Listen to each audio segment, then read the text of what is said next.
Hi friends, welcome మన ఉమ్మడి వంటల ఛానల్కి. ఈరోజు నేను చూపించబోయే రెసిపీ బ్రొకోలీ బజ్జీలు.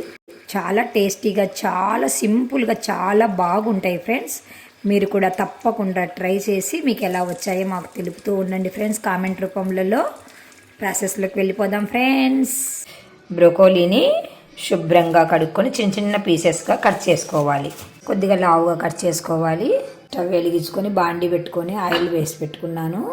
ఒక బౌల్లో శనగపిండి తీసుకొని తగినంత ఉప్పు, మీ కారానికి తగ్గట్టుగా కారము, కొద్దిగా వంట సోడా, కొద్దిగా జీలకర్ర ఇట్లా కొంచెం క్రష్ చేసుకోండి.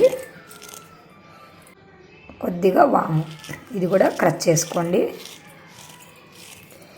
అన్నీ వేసి ఒక మారు ఇలా కలుపుకొని నీళ్ళు వేసుకొని బజ్జీల పిండిలాగా కలుపుకోవాలి.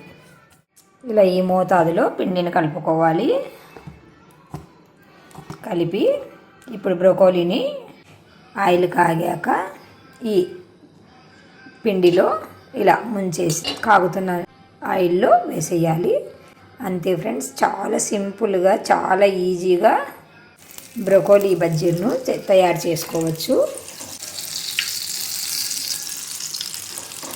ఇలా చలికాలంలో ఇట్లా వేడివేడిగా బజ్జీలు చేసుకొని తింటే పిల్లలకు పెద్దలకు అందరికీ ఇష్టమే ఫ్రెండ్స్. నాకైతే బజ్జీలు చాలా చాలా ఇష్టం అండి. చాలా బాగా తింటాను నేను. మీరు కూడా తప్పకుండా ఇలాంటి చిన్న చిన్న ఐటమ్స్ ఇంట్లోనే ఓపిక తెచ్చుకొని చెయ్యండి ఫ్రెండ్స్. బయట ఫుడ్ చాలా వరకు అవాయిడ్ చేయండి ఫ్రెండ్స్. బజ్జీలు కాల్చుకున్న తర్వాత తీసుకొని ఇంకా సర్వ్ చేసుకోవడమే ఫ్రెండ్స్. మనము ఉప్పు, కారము, జీలకర్ర అన్నీ వేసాం కాబట్టి చాలా టేస్టీగా ఉంటాయి. ఏమీ దీనికి పక్కన అద్దుకోవాల్సిన అవసరం లేదు. టమాటా కెచప్ కానీ అలాంటివి కూడా ఏమీ అవసరం లేదు ఫ్రెండ్స్. చాలా టేస్టీగా ఉంటాయి, చాలా బాగుంటాయి. మీరు కూడా తప్పకుండా ట్రై చేసి మీకు ఎలా వచ్చాయో మాకు కామెంట్ రూపంలో తెలియచేస్తూ ఉండండి ఫ్రెండ్స్. అంతే అండి, ఇంకా తీసేసుకొని మనము సర్వ్ చేసుకోవడమే ఫ్రెండ్స్.